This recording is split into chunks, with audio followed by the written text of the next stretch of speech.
Hello, everyone. Welcome to our Uplift HR Webinar series. Now I'm your host, Serap Zel, founder of Uplift. And today we have two special guests, Rupert Brown and Martino.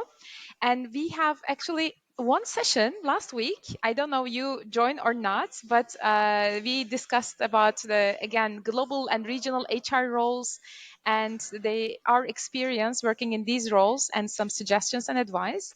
And we were with the same cabin crew. But today we will be talking a little bit about these roles, like regional and global roles, how we can land those roles, and what are the suggested channels, what to do, what not to do. So we'll be talking about that. As I said, two special guests. And first one, and last week we introduced again, but Rupert, let me introduce you quickly again if there are Thank you, Sarah. the ones who are participating for the first time. Rupert has 25 years of experience as an international HR leader from the UK at the moment, but he actually lived and worked in 6 different locations, and Switzerland, Singapore, Denmark, UAE, and Rupert and I also worked together in the past in the same company in different locations. And so in his personal journey, he relocated to these locations with his wife, two children. They were born in Singapore, and a well-traveled dog. And so Rupert will be sharing his insights and experience from this career journey, which we are looking forward. And welcome again, Rupert. Thank you, Sarah. Great to be here. Thank you. And Martino worked for Maersk and for 16 years, including leadership roles, and he's currently based in Portugal. He is like a travel guru, and he lived and worked in 12 different countries. So there are different countries here listed with the Maersk and Denmark, Singapore, Dubai, Ghana, Portugal.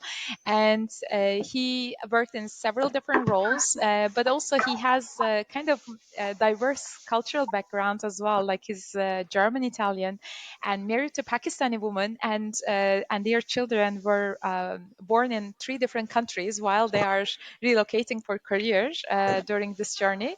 Martina, great to have you too. Thanks, Serap. So quickly, myself as well, I worked as HR roles in different industries, and I also worked and lived in different countries in the last 15 years. And I'm Turkish, and I have two children also born in 2 different countries. And I'm absolutely loving my job and also exploring different cultures through my journey. So today, I would like to kick off our conversation with the important question, well, like what to do to increase the chance to be selected for this regional or global HR roles. And we will be talking and our experience suggestions on that shortly. However, maybe we can start with some your feedback. I mean, what do you think, especially which channels do you use most? Okay, it's coming. I guess, yeah, referrals, I guess the first one. It's Still, all about the network. network, yes, we'll talk a lot about that today. Okay, while we are waiting for the other, maybe a few last answers, Martino, let me start with you. Like, what do you think about this? I mean, for you, at least based on your experience, which channel works best or works better than others for you? I mean, there's a reason why the blue bar is like so, like obviously the biggest one, right? And I think everybody knows something about network, right? But then, what does network mean? How do you go about it? Right? Obviously, it entails lots of conversations. The way Mm-hmm. I've gone about it was, of course, I've moved with the same company, several times, and but again, it's not something that just happened. It required me putting myself, if you will, on a map. You know, Mm-hmm. um, at the beginning of my career, the first few years when I was in Copenhagen, it was about expressing the interest, of course, and the willingness, and taking any opportunity to sort of reinforce the willingness and the need to do it. And not only because it's something that you want to do, right? It's something that is obviously going to help you to grow further, to develop certain skills. You know, I was said I was a high potential and I should develop further. Then, of course, going to work in another country is a good vehicle for that. Now, the tricky thing is just because somebody says that to you doesn't mean then that's how it's going to be. It's automatically going to happen. I was a little bit naive back then, thinking, "Oh, great, I'm just going to have a silver platter with like all these options, and I can just merely choose." That's not how it works. You still compete, with lots of people. And my experience is actually that I've moved 5 times with the same company. I've never ever gotten a job that I've applied for. Every time I moved, I have been asked, as an outcome of conversations that have happened before, as an, oh, I heard that you are, or I remember we talked, and that kind of a thing. So I think in the beginning it was quite frustrating for me because after about 2 years when I had made the decision, okay, I want to like move abroad and work somewhere else, it took about almost 2 years to land that with I don't know how many false starts. And I was told the exact same thing, but we need somebody local, we need this, we need that. And I was a little bit like, wait a minute, I thought we were all clear and this is what I should be doing, and now nobody's on board. So I think there was a little bit of a frustrating, but also, grounding experience for me, if you want to put it like that. And at the end of the day, all those conversations that you have, even if they don't lead somewhere, I know I've called it false start, but is it really a false start? Right? Every conversation brings you on the map and basically broadens your network. And in the end, as I said, every time I moved, it was because somebody basically patted me on the shoulder and say, "Hey, what about this?" As opposed Yes. to Martino, were you open to your managers or the yes. other people on your network, like what you want, which location are you in more interested, what type of jobs? I think I Did was you very share? vocal, and I think Very Rupert can vocal. attest to that, right? That I was never Yes. holding Yeah. back in terms of what I wanted to do and what I did not want to do. So I think, in the beginning, at the very, very beginning, I was probably a little bit hot-headed, because again, I expected results immediately. I think it also has to do with my impatient nature, which is still there, which hasn't gotten better. I hope I've matured a little bit. But I think the whole transparency thing is quite important, because because you're advocating for yourself, of course, but you also need somebody to advocate for you. And again, Rupert is such a good example for that, right? And you talked about Marie Louise, right? I mean, there was a handshake that happened between Rupert and Marie Louise. And as much as I was asked again for that role, I didn't apply. The collaboration between the two and making it a smooth handover and jointly deciding that this is the right step had a Yeah. huge role to play in that. But that was also, I think, and Rupert, please challenge me if your memory was that it was due to me being very, very open and but not in terms of making demands, but actually having a conversation. This is what I want to do. What do you think? How can I get there? Okay, great. Yeah. And Rupert, what do you think? Which one worked for you?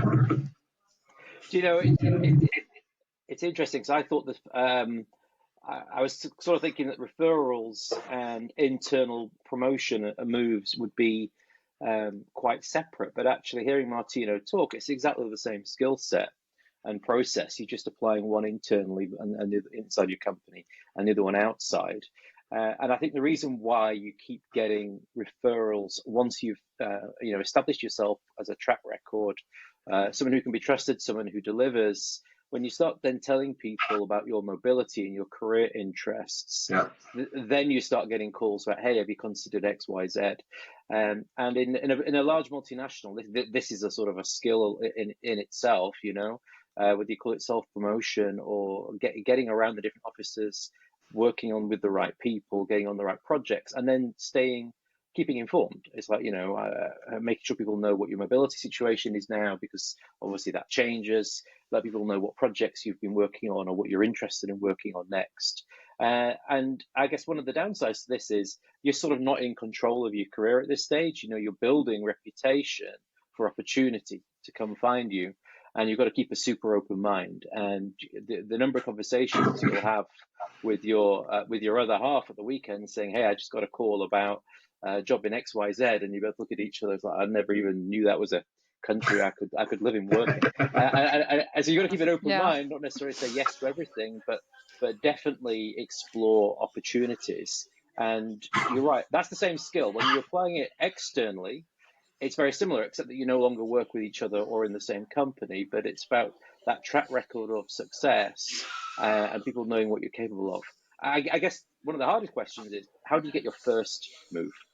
because it feels like once you've moved internationally, you're in a sort of small subset of people who have proved they can do it, and often it's the first one that is the hardest to get.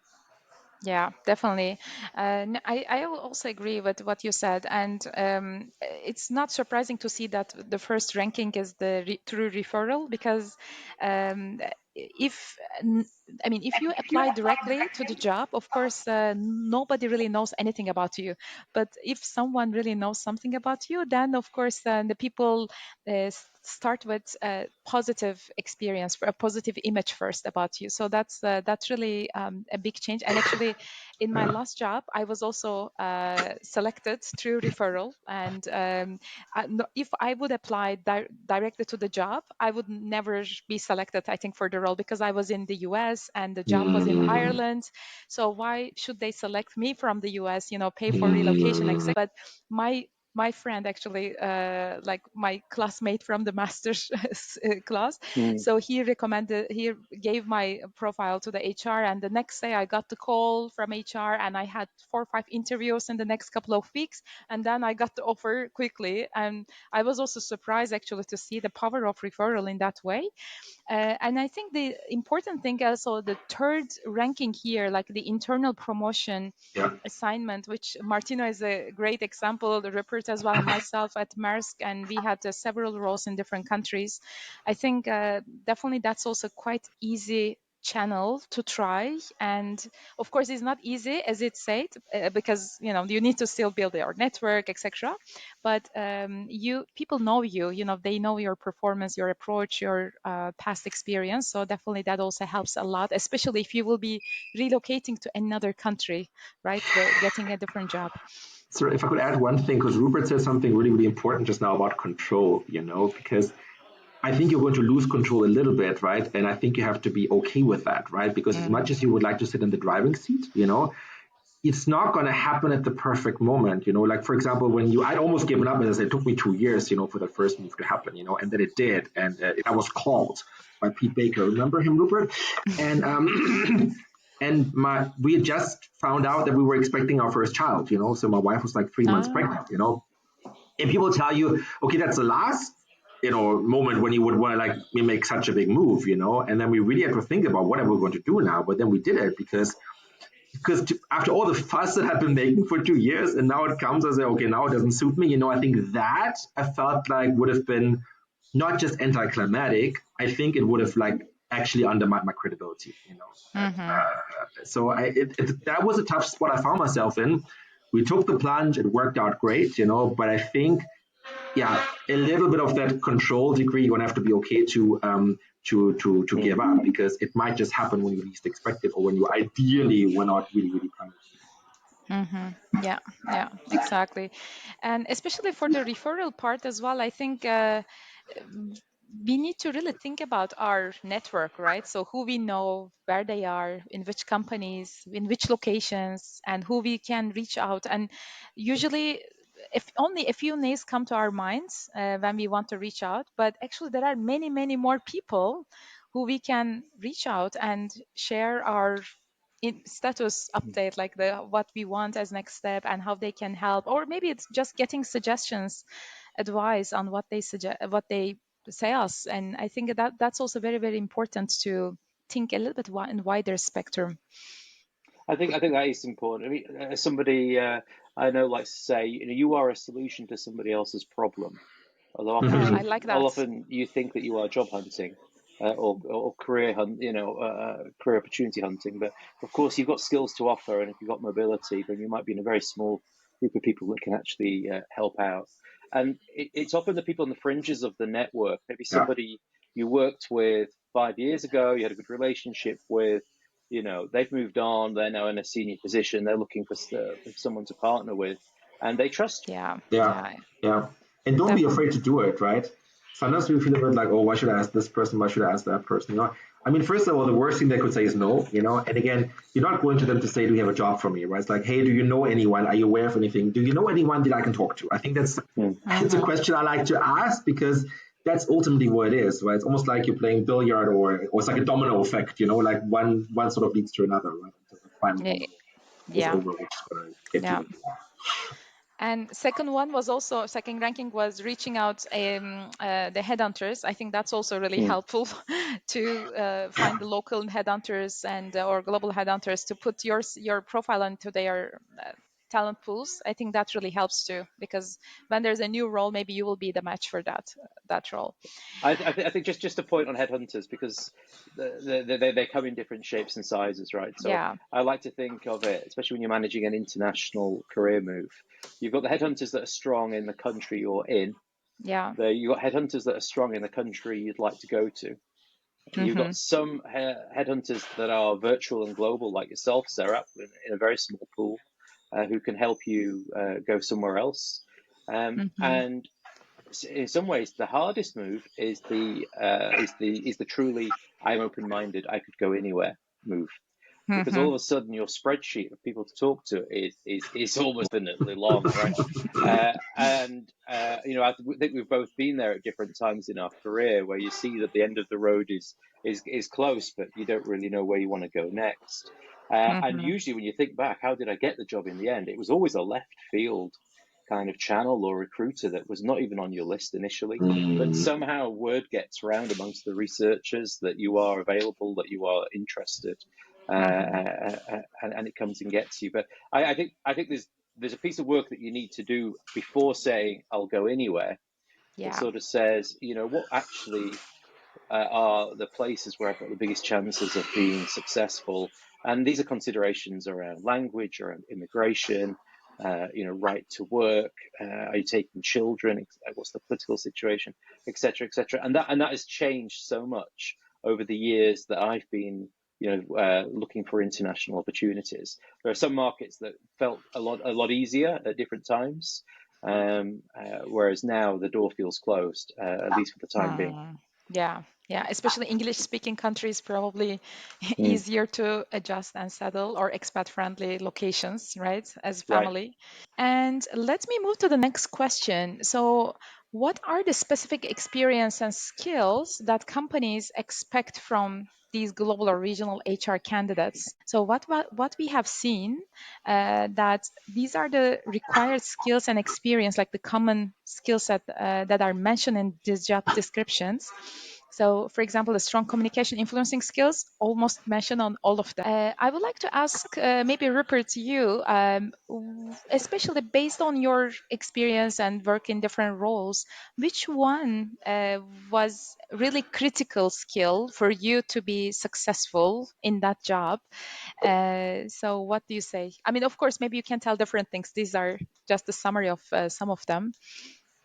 Yeah, thank you, Sarah. It's an interesting piece of insight. And if I think back to some of the roles I've held that are regional in nature, you occupy. I say, well, what that means is you are, in between, if you like, head office and country operations. You're almost in that span breaker role where you're trying to aggregate information and coordination over a certain number of countries.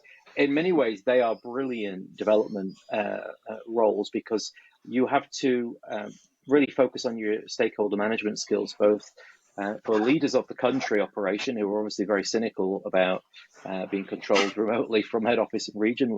We can understand that. But you also have to understand strategic direction from head office. And you're the span breaker. It's actually a very difficult position to hold. You've got to hold that tension between the strategic direction but the operational realities. And you're doing a lot of translation in terms of translating strategy to action, but also fixing problems that are coming up from country that need to be represented in head office. And I think in many ways those are crucial roles, because it is about communication skills, because obviously you're working across multiple cultures and usually languages when you're doing that. But the stakeholder management skills takes on different flavors. So the way you present yourself when you're in head office is different to the way you present yourself when you're in a country on a country visit.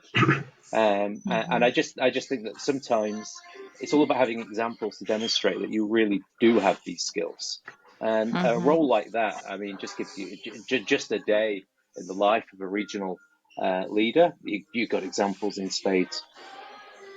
Yeah, I think totally. that's a really good one. You're almost schizophrenic, right, in the way that you have to engage with the two different sides of it, right? But I think it's from a development perspective, yeah, because you ultimately want to build trust on both sides, right? And the way you build trust on both sides is just so different. But it's interesting if you look at the skills that you see there, right? It's almost like a chicken and egg problem, right? Is how do I get those skills that are in demand, right? At the same time, those roles are actually the ones where you could develop those skills in the first place. So how do you do it if you've never ever done it before? So I think it goes back to that very, very crucial first move that you make, So don't expect it necessarily to be the grandest of roles. And again, keep an open mind, Like, for example, the first time I went out, I did rewards, which was not on my agenda, which is not what I wanted to do. And in a region I'd never worked in before, it was Asia Pacific. But then again, I felt like, you know what? Having a reward stint, even if you see yourself as a generalist, doing a reward stint, it's not a bad thing, because having a deep dive, having a specialist stint is always good, to have that in your career. And look at it as a vehicle to really prove yourself, the ability to become the guru, to become the go-to person, to show your learning agility, if you will, And I think in the build-up towards that, while you're campaigning for it, while you're trying to make a case for it, right? Just use any opportunity that can precisely showcase that you have the ability to master a certain skill set, within a short period of time, that you're comfortable outside of your comfort zone. Because make no mistake, they will take a bet on you, right? Because there will be development for you in there. So the understanding is you're not going to hit the ground running on day one. If they wanted that, they would have to buy a specialist on the ground. But then even that, is the person really going to hit the ground running? Well, they might have the expertise in rewards for all I know, but do they know our company? Do they know our company culture? Do they know the things that operate, how you get things done? And I think that is something that's very often very much underestimated. Use any opportunity to showcase your ability to learn quickly, to be out of your comfort zone, and to make it very, very clear. Yeah, it will be a steep learning curve for 6 months, but then, of course, you're going to deliver after that. Yeah, exactly. And I was also thinking, for example, any of you received any, for example, rejection or like feedback that why you were not selected for the role because of these reasons. Like, for example, oh, you don't have enough like wide region experience or like a global experience, or oh, you can't really speak this language, so you can't be selected for this role. I mean, did you receive any that type of feedback during your Countless career times. journey? But you know what? That's also a little bit where your resilience comes in. It may be some of the feedback that they give you is actually valid. I was like, okay, that's a good point. I hadn't kept that in mind. Yeah, Take it as an yeah. opportunity to actually grow and learn and develop further. Mm-hmm. But I think for me, resilience is key because, as I said, and that's not so evident in the first moment, but many of the conversations that I had, which apparently at first sight didn't lead anywhere, well, eventually they did, right? Because a number of those people actually came back to me months or years later. Oh, I remember we talked about, are you interested? We've got something. So, Mm-hmm. yeah. Yeah, and you learn a lot. I mean, in each step, right? I think we need to focus on the learnings, and yeah, as you said, keep going. And I know it's harder than it's when we are in that feeling. Of course, it's hard to get rid of it, but I mean, we need to see the big picture. I think sometimes as well, it's give yourself a bit of a break. Sometimes you go looking for opportunities and when they don't exist. So if I think back to when I was trying to desperately get my first international experience, I'd done a project and I wanted to share the results, the best practice with other markets in my country. And one of the regional HR directors, a country HR directors from Scandinavia, actually took an interest, and I thought, brilliant. Rather than set up a call, I will come and visit you. So I'll fly in, we'll do a day, I'll take you through my results. I treated it like a job interview, put my suit and tie on, was really all gemmed up for it. And at the end of it, she said, Rupert, you do realise we're not recruiting. It was like, thanks for coming, lovely to meet you, interesting data, but there's no job. I remember feeling a bit sheepish, a bit silly, but actually the point was, well, better to have tried too hard than not at all. yeah, And of course, opportunities do come from other areas. But that's one of those examples where if you're trying to get that first job overseas, it's how do you find opportunities to work with other markets and things like projects, sharing best practice, asking for advice, working with suppliers who you might have outsourced part of your operation or offshore part of your operation. Is that understanding what are some of the people challenges, what are some of the hiring practices in those markets? Yeah. Even if you don't think you work in an international company, you might have reasons to be having international conversations, if that makes sense. And Yeah. that can be a stepping stone, and it can also expand your own understanding of what it Do might be your like to homework, do right? work there. Yeah, Yeah. exactly. Yeah. Find homework to do. Yeah. Yeah, exactly. No, that's. I think that's a really great tip, and I think with this one, maybe we can move to the last topic about this motivation and energy side, and because of course, I mean, depending on your scope and your interest area, I mean, you can apply for many roles. You can send your profile CV to your friends and headhunters, etc.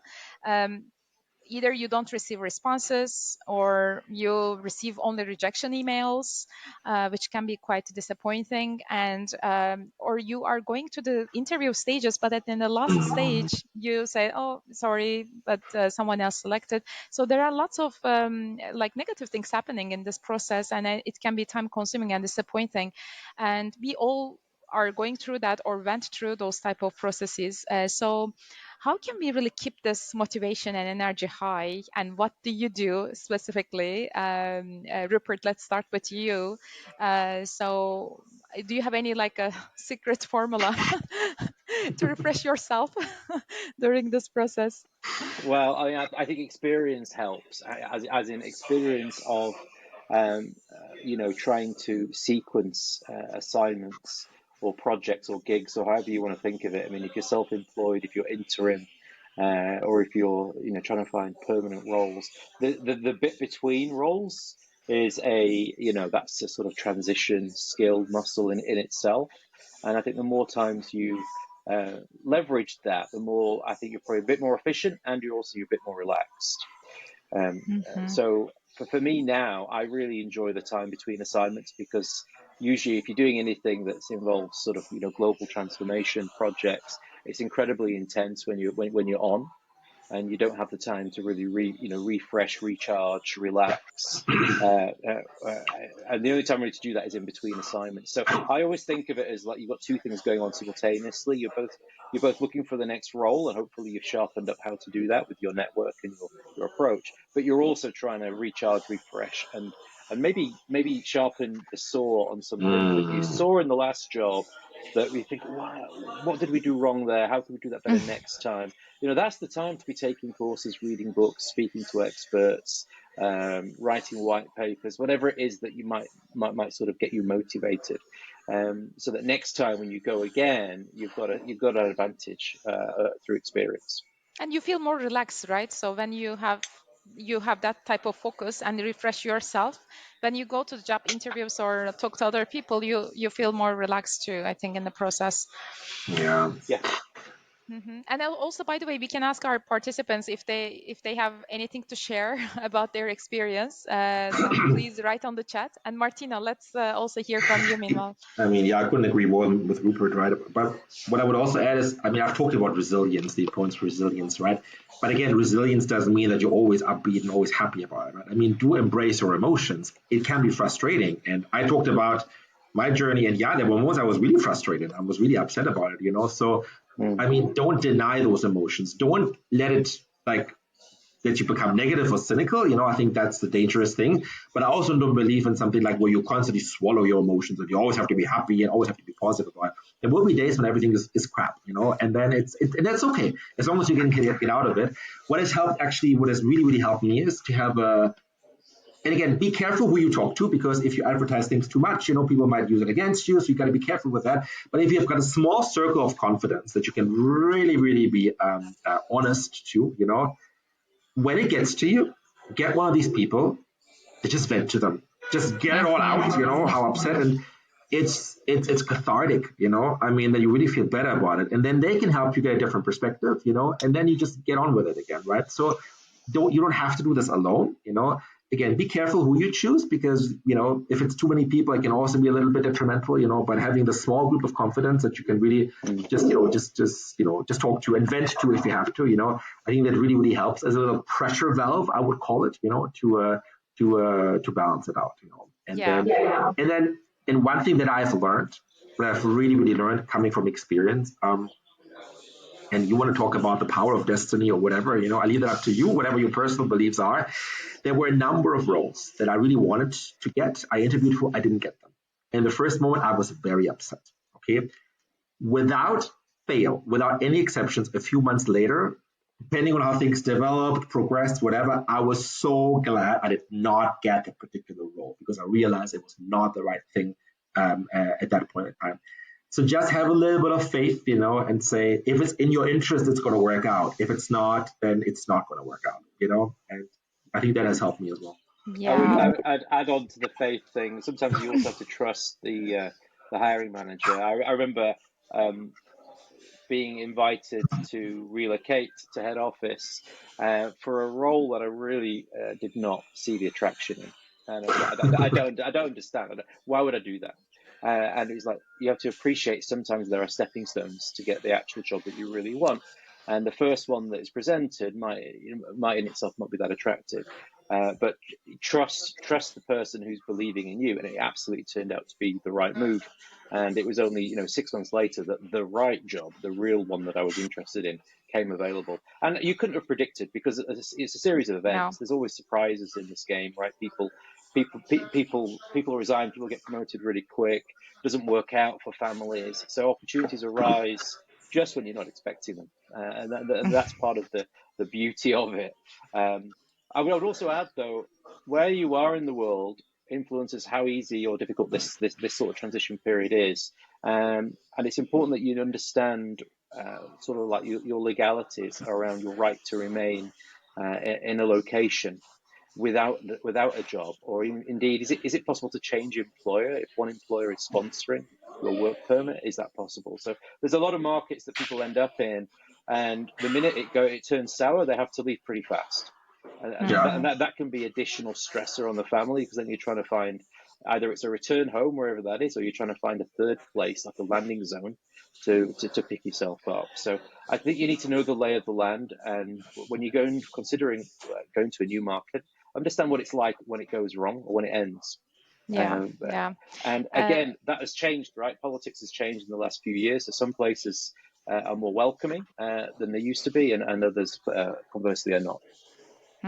Yeah, great insight. So I'm checking the chat box, and we have one question from Sanam.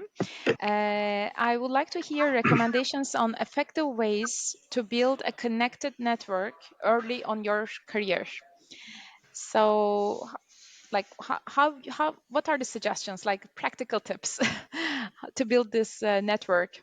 Which worked for you, Martino? I mean, maybe it sounds a little bit silly, right? But just talking to people as much as you can, right? And try to partake in things which maybe are not really in your job scope, but going a little bit of the extra mile and saying, I mean, there are ways of inviting yourself to certain discussions, to certain projects, and all of that, right? Even outside of your function. So, I mean, I've done that a lot with. When I was in Singapore, right? There was this whole. I think that's a good example, right? Maybe you remember that, Rupert. We were struggling with our sales incentive scheme at that point, and we tried to professionalize it, we tried to make it better, but nobody really knew how to go about it. And I just decided, I was traveling anyways. I was visiting a few countries, and I just got in touch with all the head of sales in all the different countries and said, hey, can we spend half a day? And I would like to pick your brain on getting your insight on how to get a better sales incentive scheme. And Yeah. so that's what I did. And I even did a couple of workshops, with them. And they said, yeah, of course, sure, we'd love to help. Because whenever you appeal to people for their expertise, they usually, Yeah. you strike the ego a little bit, they're quite happy to come there. And then I built a really, really good relationship with them. And then I put my own little thing together and sent it to Copenhagen. Did they implement it like that? No, of course they didn't, but they took it as input, and I think a few little things actually trickled into the final sales incentive scheme. But yeah, it really helped to build my network. It helped to put me on the map, and it really, really showed my interest and my ability to talk to people, to talk to business leaders, and building their Yeah, credibility. to have this network within like a small circle around you, like the people who you work in the company, but maybe outside of the company, or a few ex-employees, ex-colleagues, However, I think to increase this network and meeting new people, we need to go out of this inner circle as well. And when we go to this, I don't know, conferences like network Conferences for sure. meetings, meetups, etc., sometimes Mm. it doesn't come. I think, I mean, for people, it comes very naturally. For me, no. For example, I need to force myself to like connect with people, talk to people, and while you are taking coffee and talk to the person that you are waiting together. I mean, that's the type of things I think we need to really push ourselves to be more talkative, maybe, and more to connect more people in those type of Also, opportunities. you might be invited, just by virtue of your job title or whatever. It happened to me, right? I was actually asked, can you speak at a conference? I think it was actually in Singapore, right? And I literally just landed, and, oh yeah, rewards, this and that. And I was like, no, I've got no clue what to talk about, But then I thought, let me just do it.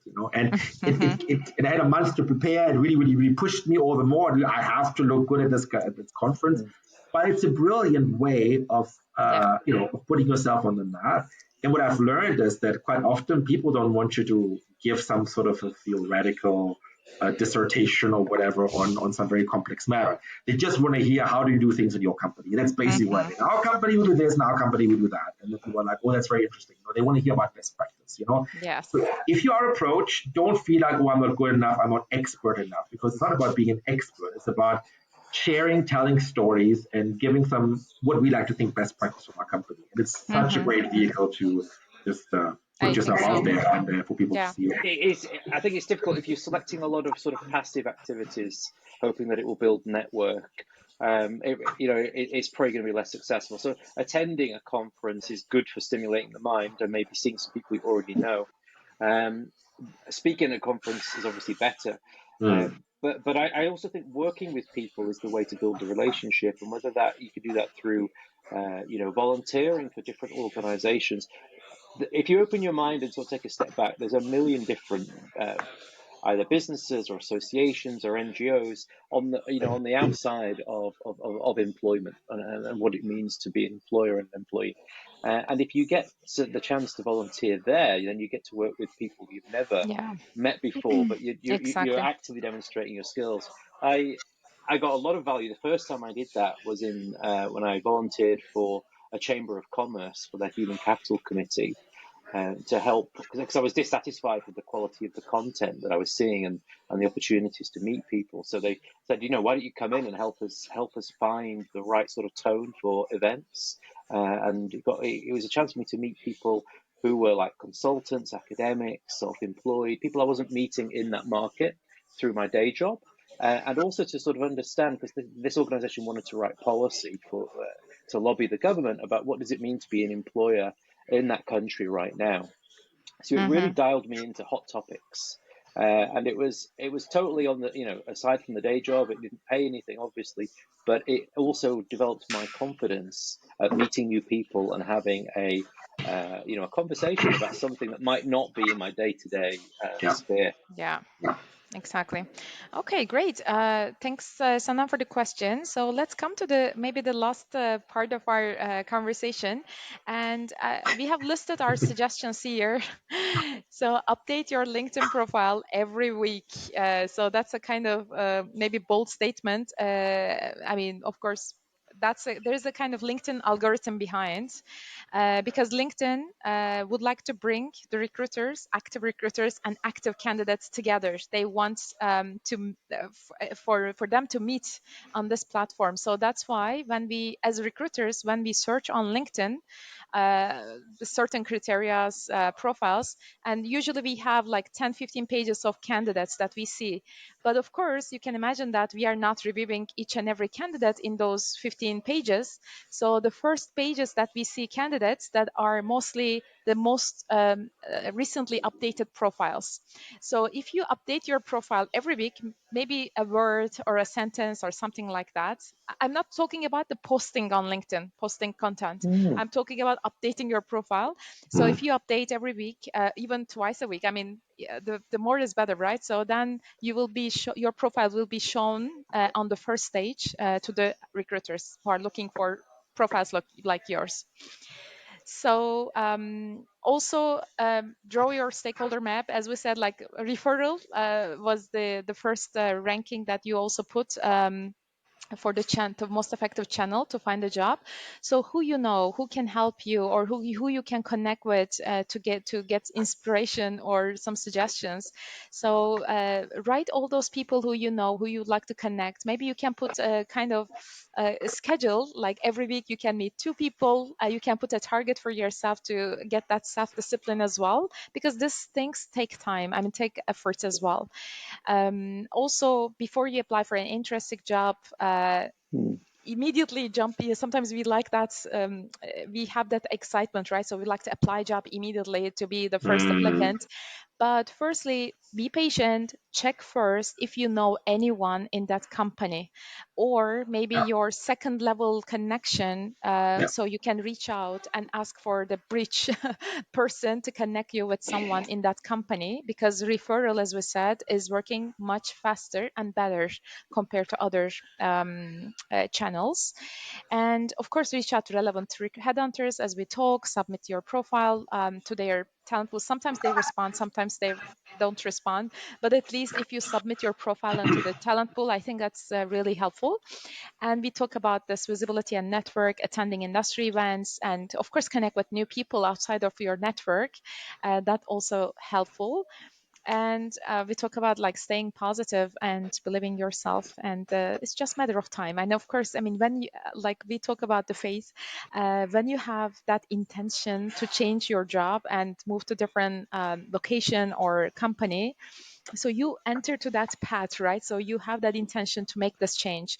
So I think that universe then will help you to bring the right people in front of you, but you need to put some effort on it, right? So you need to connect people really, like as Rupert mentioned, do your homework.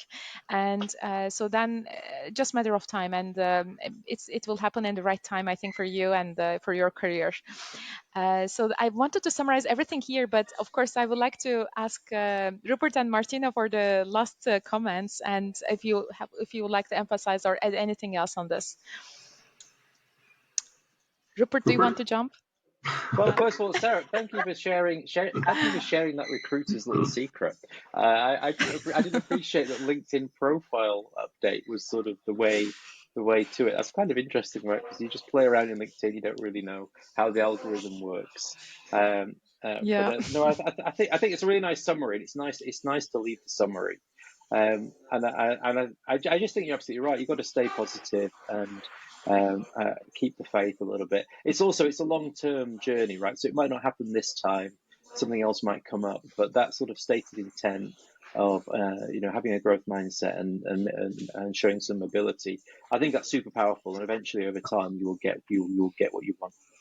Yeah. Exactly. I think No, I so. agree. I agree. I think these tips and tricks are really nice. And I got the LinkedIn trick. I also got that from you, right? Just a little thing, because the system can't tell how much you've changed, right? Just that you've changed. You could even just change a comma or whatever for all you know, right? You've updated it, right? I think that's a nice little trick. Yeah. And then I would suggest, I mean, these steps are really helpful, and just try to sort of do a little bit of everything. If you put all your eggs in one basket, and I'm not saying it's not going to Oh, work, but yes. probably the probability is probably lower.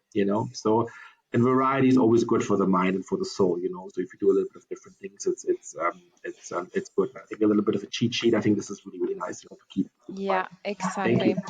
Yeah, thank you. And maybe the last thing that I forgot to mention is about how still CV and resume content is important, because Mm, especially now we are in the AI age in the recruitment world. So mm, most of profiles are just screened by AI and or technological platforms. So that's why I think having the right keywords and content in resume also that's really really help. important. And I mean, that's still the fact. I think that's why, yeah, review your profile and resume if you have those relevant keywords which related with the job that you're applying to. I think that's also still critical, unfortunately.